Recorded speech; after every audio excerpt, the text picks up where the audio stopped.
Break ನಂತರ ಮತ್ತೆ R Max ನ್ಯೂಸ್ಗೆ ಸ್ವಾಗತ. ಇದು ಆರ್ ಮ್ಯಾಕ್ಸ್ ನ್ಯೂಸ್ನ ಬಿಗ್ ಎಕ್ಸ್ಕ್ಲೂಸಿವ್ ಸ್ಟೋರಿ. ಇದು ಕಾನೂನು ಬದಲಾಯಿಸಿದ ಸಾರಿಗೆ ಇಲಾಖೆ ಅಧಿಕಾರಿಗಳ ಸ್ಟೋರಿಯನ್ನ ನಾವು ಹೇಳ್ತಾ ಇದ್ದೀವಿ.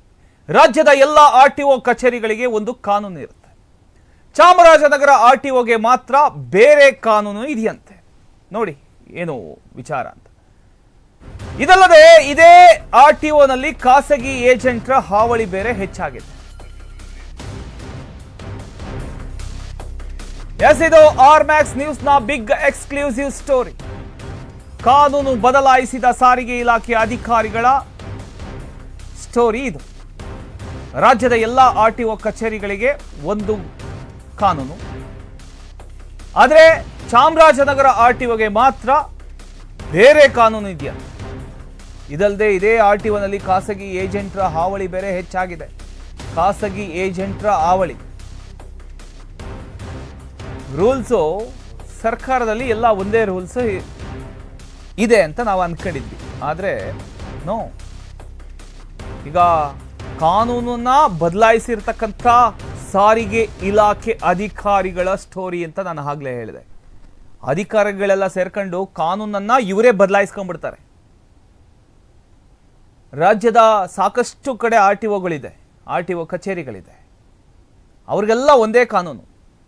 ಆದರೆ ಈ ಚಾಮರಾಜನಗರ, ಎಸ್ಪೆಷಲಿ ನಾವಿವತ್ತು ತೋರಿಸ್ತೀವಲ್ಲ ಸ್ಟೋರಿ, ಚಾಮರಾಜನಗರ ಆರ್ಟಿಒಗೆ ಮಾತ್ರ ಬೇರೆ ಕಾನೂನು. ಆ ಕಾನೂನು ಏನು, ಅಷ್ಟಕ್ಕೂ ಏನ್ ನಡೀತು, ಪ್ರತಿಯೊಂದು ವಿಚಾರಗಳನ್ನ ಇವತ್ತು ಆರ್ ಮ್ಯಾಕ್ಸ್ ಬಿಚ್ಚಿಡುತ್ತೆ.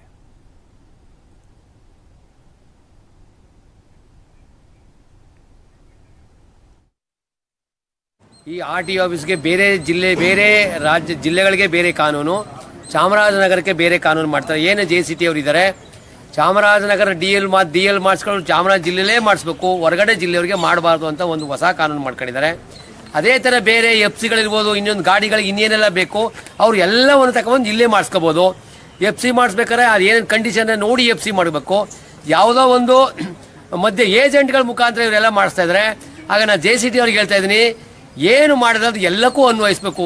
ಚಾಮರಾಜ ಜಿಲ್ಲೆಗೆ DLಗಳು ಮಾಡಿಸ್ಬೇಕಾದ್ರೆ ಬೇರೆ ಜಿಲ್ಲೆಯವ್ರು ಇಲ್ಲಿ ಮಾಡಿಸ್ಬಾರ್ದು ಅಂದರೆ ಅಲ್ಲಿನ ಗಾಡಿಗಳು ಬಂದು ಇಲ್ಲಿ FC ಬೇರೆ ಏನೆಲ್ಲ ಇದೆ ಅವನ್ನ ಮಾಡಿಸ್ಬಾರ್ದು. ಯಾಕೆ ಅಲ್ಲಿಗೆ ಒಂದು ಕಾನೂನು, ಇಲ್ಲಿಗೆ ಒಂದು ಕಾನೂನು ಇಲ್ಲ. JCT ಆದೇಶವೇ ಮುಖ್ಯವಲ್ಲ. ಈಗ ನಾವು ಹೇಳ್ತಾ ಇದೀವಿ ಆರ್ಟಿಒ ಅವರೇ, ನೀವು ಅದೇನೋ ಆ ಕಾನೂನು, ಅಲ್ಲಿ ಯಾವುದೇ ರೈತರಿರ್ಬೋದು ಒಂದು ಗಾಡಿ ತಗೊಂಡ್ಬಂದ್ರೆ FC ಮಾಡೋಕ್ಕಾಗಲ್ಲ. ಸಿಕ್ಕಾಪಟ್ಟೆ ದಾಂಧಲೆ ಮಾಡ್ತಿದ್ರಿ, ದಾಂಧಲೆಗೆ ದುಡ್ಡು ಕೇಳ್ತಾ ಇದ್ರಿ. ಹೀಗಾಗಿ ಸರ್ಕಾರಕ್ಕೆ ಒಂದು ಕಾನೂನು ಇರಬೇಕು ಹೊರತು ನೀವು ಇಷ್ಟ ಬಂದಾಗ ಕಾನೂನು ಮಾಡಲ್ಲ. ಅದೇ ಚಾಮರಾಜ ಜಿಲ್ಲೆಗೆ ಬೇರೆ ಕಡೆಯಿಂದ ಬಂದು DL ಮಾಡಬಾರ್ದು, ಅದೇ ಬೇರೆ ಗಾಡಿಗಳ ತಗೊಂಡ್ಬಂದು ಇಲ್ಲಿ FCಗಳು ಮಾಡ್ಬೋದಾ? ಎಸ್, ಚಾಮರಾಜನಗರ ಆರ್ಟಿಒ ಅಲ್ಲಿ ಅಂಧ ದರ್ಬಾರ್ ಅನ್ನೋದು ನಡೀತಾ ಇದೆ. ಎಲ್ಲೆಲ್ಲಾರ DL ಪಡೆಯೋದಕ್ಕೆ ಆನ್ಲೈನ್ ಅಲ್ಲಿ ಎಲ್ಲಿ ಬೇಕಾದ್ರೂ ಸ್ಲಾಟ್ ಪಡಿಬಹುದಂತೆ. ಎಸ್, ಚಾಮರಾಜನಗರ ಆರ್ಟಿಒ ಅಲ್ಲಿ ನಡೀತಾ ಇದೆ ಅಂಧ ದರ್ಬಾರ್. LLR DL ಪಡೆಯೋದಕ್ಕೆ ಆನ್ಲೈನ್ ಅಲ್ಲಿ ಎಲ್ಲಿ ಬೇಕಾದ್ರೂ ಸ್ಲಾಟ್ ಪಡಿಬಹುದು. ಇಲ್ಲಿ ಮಾತ್ರ ಬೇರೆ ಆರ್ಟಿಒ ವಿಳಾಸಕ್ಕೆ ಸಂಬಂಧಪಟ್ಟಂತ LLR DL ಪಡೆಯೋದಕ್ಕೆ ನಿರಾಕರಣೆ ಮಾಡ್ತಾರೆ. ಇದರ ಬಗ್ಗೆ ಕೇಳಿದ್ರೆ ಹಿರಿಯ ಅಧಿಕಾರಿಗಳ ಸೂಚನೆ ಅಂತಾರೆ ಆರ್ಟಿಒ ಸಿಬ್ಬಂದಿಗಳು. ಬೇರೆ ಜಿಲ್ಲೆಯ ವಾಹನಗಳ ನೋಂದಣಿ ಕಾರ್ಯಕ್ಕೂ ಅಸ್ತು ಅಂತಾರೆ. ಆರ್ಟಿಒ ಕಚೇರಿಯಲ್ಲಿ ಖಾಸಗಿ ಏಜೆಂಟರ ಹಾವಳಿಯೇ ಹೆಚ್ಚಾಗೋಗಿದೆ. ಏಜೆಂಟ್ರಿದ್ಲೇ ವಾಹನಗಳ ನೋಂದಣಿ ಕಾರ್ಯದ ಪರಿಶೀಲನೆ ಕಾರ್ಯ ನಡೆಯುತ್ತೆ. ಲೆಕ್ಕ ಹಾಕಿ, ಆರ್ಟಿಒ ಇನ್ಸ್ಪೆಕ್ಟರ್ ಮಾಡ್ತಕ್ಕಂಥ ಕೆಲಸ ಏಜೆಂಟ್ರೇ ಮಾಡ್ತಾರಂತೆ. ಇನ್ಸ್ಪೆಕ್ಟರ್ ಬೇಕಾಗಿಲ್ಲ, ಏಜೆಂಟ್ರೇ ಸಾಕು. ಎಲ್ಲ ಏನೇನು ಬೇಕು pin to pin, LLR DLR ಅಂದ್ರೆ DL ಪ್ರತಿಯೊಂದು ವಿಚಾರಗಳು ಕೂಡ ಏಜೆಂಟ್ರೇ, ಖಾಸಗಿ ಏಜೆಂಟ್ರು ಅವರೇ ಮಾಡೋದು. ಎಸ್, ಇದ್ರ ಬಗ್ಗೆ ಇನ್ನಷ್ಟು ಡೀಟೇಲ್ಸ್ ನೀಡೋದಕ್ಕೆ ರಿಪೋರ್ಟರ್ ಅಶ್ವಥ್ ಅವರು ನಮ್ಮೊಂದಿಗೆ ದೂರವಾಣಿ ಸಂಪರ್ಕದಲ್ಲಿ ಜಾಯ್ನ್ ಆಗಿದ್ದಾರೆ. ಅಶ್ವಥ್, ಈಗ ಆ ಒಂದು ಭಾಗದಲ್ಲಿ ಆರ್ಟಿಒದಲ್ಲಿ ಏನ್ ನಡೀತಾ ಇದೆ, ಎಲ್ಲರಿಗೂ ಒಂದು ಕಾನೂನು ಆದ್ರೆ ಈಗ ಆ ಭಾಗದ ಆರ್ಟಿಒಗೆ ಒಂದು ಕಾನೂನ, ಅಷ್ಟಕ್ಕೂ ಈ ಏಜೆಂಟ್ರನ್ನೆಲ್ಲ ಯಾರು ಸೇರಿಸ್ಕೊಳ್ತಾರೆ, ಇವರಿಗೆ ಅವಕಾಶ ಕೊಡೋದು ಯಾರು, ಇನ್ಸ್ಪೆಕ್ಟರ್ಗಳೆಲ್ಲ ಏನ್ ಮಾಡ್ತಾ ಇದಾರೆ ಹಾಗಾದ್ರೆ ಅಂತ ಇವರಿಗೆಲ್ಲ ಕೆಲಸ ಕೊಟ್ಟು? ಪ್ರಮೋದ್ ಬೋಪಣ್ಣ, ಇದೊಂದು ಹೇಳ್ಬೇಕಂದ್ರೂ ಕೂಡ ಈ ಚಾಮರಾಜನಗರ RTOದಲ್ಲಿ ಒಂಥರ ವಿಚಿತ್ರವಾದ ಒಂದು ನಡವಳಿಕೆಗಳಿದೆ. ಯಾಕೆಂದ್ರೆ ಈಗ ಏನು ಇಡೀ ರಾಜ್ಯದಲ್ಲೇ ಒಂದು ಸಾರಿಗೆ ಇಲಾಖೆ ಒಂದು ವೆಬ್ಸೈಟ್ ಮಾಡಿ ಯಾರು DL ಬೇಕು ಮತ್ತು ಯಾರು RC ಬೇಕು ಮತ್ತು ಏನಿದೆ ಇನ್ನಿತರ ಸೇವೆಗಳಿಗೆ ಆನ್ಲೈನ್ ನಲ್ಲಿ ಅಪ್ಲಿಕೇಶನ್ ಹಾಕುವಂತ ಅವಕಾಶವನ್ನ ಸಾರಿಗೆ ಇಲಾಖೆ ಕಲ್ಪಿಸಿದೆ. ಅದರಲ್ಲಿ ತಮಗೆ ಬೇಕಾಗಿರತಕ್ಕಂತ RTOಗಳನ್ನ ಅಲ್ಲಿನ ಏನು ಸೇವೆಗೆ ಬಳಕೆ ಮಾಡಿಕೊಂಡು ಅಲ್ಲೇ ಸೇವೆನ ಪಡೆಯೋದಕ್ಕೆ ಅವಕಾಶವನ್ನು ಕಲ್ಪಿಸಿದೆ. ಆದರೆ ಚಾಮರಾಜನಗರದಲ್ಲಿ RTO ಇರತಕ್ಕಂತ ಕಚೇರಿಯಲ್ಲಿ ಏನ್ ಮಾಡಿದ್ರೆ ಅಂದ್ರೆ ಕಳೆದ ಒಂದು ವಾರದಿಂದ ಒಂದು ಬೋರ್ಡ್ ಹಾಕ್ಬಿಟ್ಟಿದ್ದಾರೆ, ಸಾರ್ವಜನಿಕರ ಗಮನಕ್ಕೆ ಅಂತ ಹೇಳ್ಬಿಟ್ಟು ಬೋರ್ಡ್ ಹಾಕ್ಬಿಟ್ಟು ಚಾಮರಾಜನಗರ RTOಗೆ ವೃತ್ತಕ್ಕೆ ಸಂಬಂಧಪಟ್ಟ ವಿಳಾಸದ ಇರತಕ್ಕಂತ ವ್ಯಕ್ತಿಗಳಿಗೆ ಮತ್ತು ವಾಹನಗಳಿಗೆ ಮಾತ್ರ ನಾವು ಇಲ್ಲಿ DL LLR ನವೀಕರಣ ಮಾಡ್ತೀವಿ ಅಂತ ಹೇಳ್ಬಿಟ್ಟು ಹೇಳಿದ್ದಾರೆ.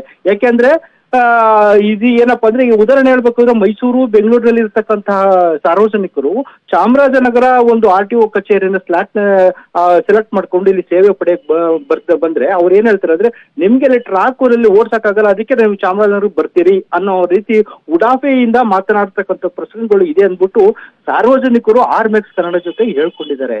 ಜೊತೆಗೆ ಹೇಳ್ಬೇಕಂದ್ರೂ ಕೂಡ ಇಲ್ಲಿ ಏನು RTO ಇನ್ಸ್ಪೆಕ್ಟರ್ಗಳಿದ್ದಾರೆ ಅವ್ರು ಯಾರು ಕೂಡ ಸರಿಯಾಗಿ ಕೆಲಸ ಮಾಡ್ತಾ ಇಲ್ಲ ಅಂತಾನೆ ಹೇಳ್ಬಹುದಾಗಿದೆ.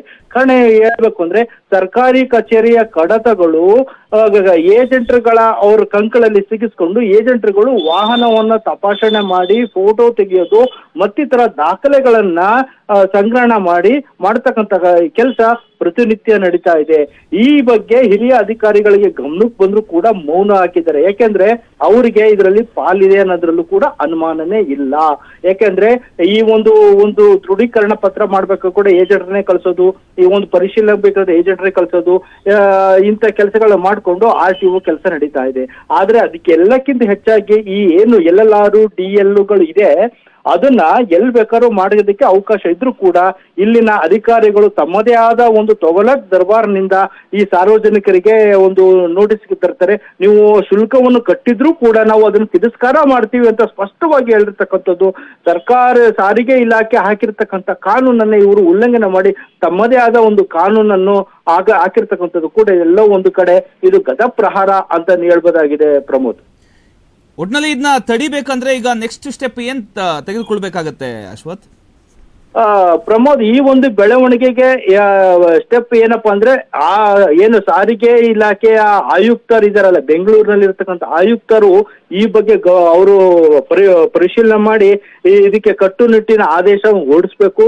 ಮತ್ತೆ ಅಲ್ಲಿ ಏನು ತಪ್ಪು ಮಾಡಿದ್ದಾರೆ RTO ಮತ್ತು ಇನ್ನಿತರ ಸಿಬ್ಬಂದಿಗಳು ಅದನ್ನ ಸರಿಪಡಿಸೋದಕ್ಕೆ ಅವರು ಸೂಚನೆ ಕೊಡಬೇಕು.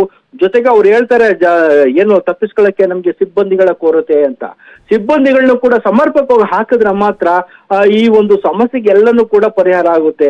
ಹೋಮ್ ಗಾರ್ಡ್ಗಳಿಂದನೇ ಸುಮಾರು ಕೆಲಸಗಳಂತ ಮಾಡಿಸೋಂತ ಒಂದು ಪರಿಸ್ಥಿತಿ ಈ RTOದಲ್ಲಿದೆ. ಪ್ರಮೋದ್, ಈ ಒಟ್ಟಿನಲ್ಲಿ ಯಾಕೆಂದ್ರೆ ಇದು ಚಾಮರಾಜನಗರ ಈ 3 ರಾಜ್ಯಗಳಿಗೆ ಒಂದು ಜಂಕ್ಷನ್ ಅಂತಾನೆ ಹೇಳ್ಬೋದು. ಯಾಕಂದ್ರೆ ಇಲ್ಲಿ RTOಗಳು ಕೆಲಸ ಜಾಸ್ತಿ ಇರುತ್ತೆ. ಟೆಂಪ್ರವರಿ ಪರ್ಮಿಟ್ ಕೊಡುವಂಥದ್ದು ಮತ್ತೆ ಶುಲ್ಕ ಕಟ್ಟಿಸ್ಕೊಳ್ಳೋ ಪ್ರತಿಯೊಂದು ಕೂಡ ಹೆಚ್ಚುವರಿ ಕೆಲಸ ಇರುತ್ತೆ. ಈ ಎಲ್ಲಾ ಬೆಳವಣಿಗೆಯನ್ನ ಇಟ್ಕೊಂಡು ಏನು ಸಾರಿಗೆ ಇಲಾಖೆಯ ಆಯುಕ್ತರು ಈ ಚಾಮರಾಜನಗರ ಇಲ್ಲಿರ್ತಾರೆ ಸಮಸ್ಯೆಯನ್ನು ಸಂಪೂರ್ಣವಾಗಿ ಏನು ನಿಲ್ಲಿಸ್ಬೇಕು ಅಂದ್ರೆ ಹೆಚ್ಚುವರಿಯಾಗಿ ಅದು ಹಲವಾರು ವರ್ಷಗಳಿಂದ ಬಿಡಾರ ಹೂಡ್ಕೊಂಡಿರ್ತಕ್ಕಂಥ ಅಧಿಕಾರಿಗಳನ್ನ ಮೊದಲು ಇಲ್ಲಿಂದ ಎತ್ತಂಗಡಿ ಮಾಡ್ಬೇಕಂತ ಪರಿಸ್ಥಿತಿ ಇದೆ. ಅವ್ರು ಹೋದ್ರೆ ಸಂಪೂರ್ಣವಾಗಿ ಈ ಒಂದು ಕಚೇರಿ ಶುದ್ಧೀಕರಣ ಆಗುತ್ತೆ ಅಂತ ಹೇಳ್ಬೋದು. ಬೋಪಣ್ಣ, ಓಕೆ, ಥ್ಯಾಂಕ್ ಯು ನಿಮ್ಮೆಲ್ಲ ಮಾಹಿತಿಗಾಗಿ ಅಶ್ವಥ್.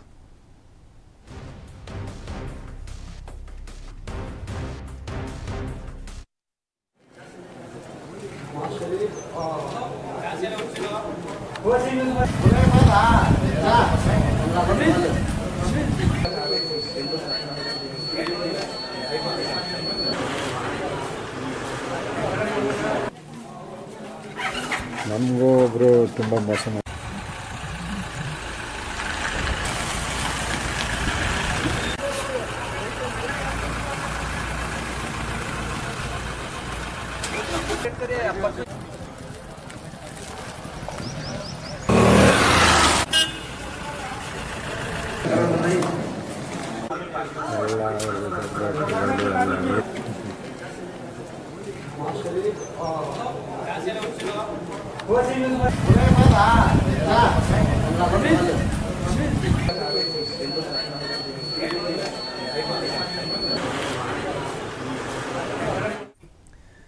ಎಸ್, ಇದ್ರ ಬಗ್ಗೆ ಮಾತನಾಡೋದಕ್ಕೆ ಸ್ಥಳೀಯರಾದಂಥ ಲಕ್ಷ್ಮಣ್ ಅವರು ನಮ್ಮೊಂದಿಗೆ ಜಾಯ್ನ್ ಆಗಿದ್ದಾರೆ. ಸರ್ ನಮಸ್ತೆ. ಸರ್ ನಮಸ್ತೆ ಸರ್. ಸರ್, ಈಗ ಚಾಮರಾಜನಗರ RTOನಲ್ಲಿ ಒಂದು ಅಂಧಾಧರ್ಬಾರ್ ನಡೀತಾ ಇದೆ ಸರ್. ಹೌದು ಸರ್. ಅಂದ್ರೆ ಎಲ್ಲ RTOಗಳಿಗೆ ಒಂದು ರೂಲ್ಸ್ ಆದ್ರೆ ಈ ಪರ್ಟಿಕ್ಯುಲರ್ ಆಗಿ ಚಾಮರಾಜನಗರ RTOಗೆ ಒಂದು ರೂಲ್ಸ್ ಅನ್ನೋ ರೀತಿಯಲ್ಲಿ ಆಗೋಗಿದೆ. ಹೌದು ಇವಾಗ ಒಂದಿಷ್ಟು ಜನ ಕಂಪ್ಲೇಂಟ್ ಮಾಡ್ತಿದ್ದಾರೆ. ನೀವು ಏನ್ ಹೇಳ್ತೀರಿ ಸರ್ ಇದ್ರ ಬಗ್ಗೆ?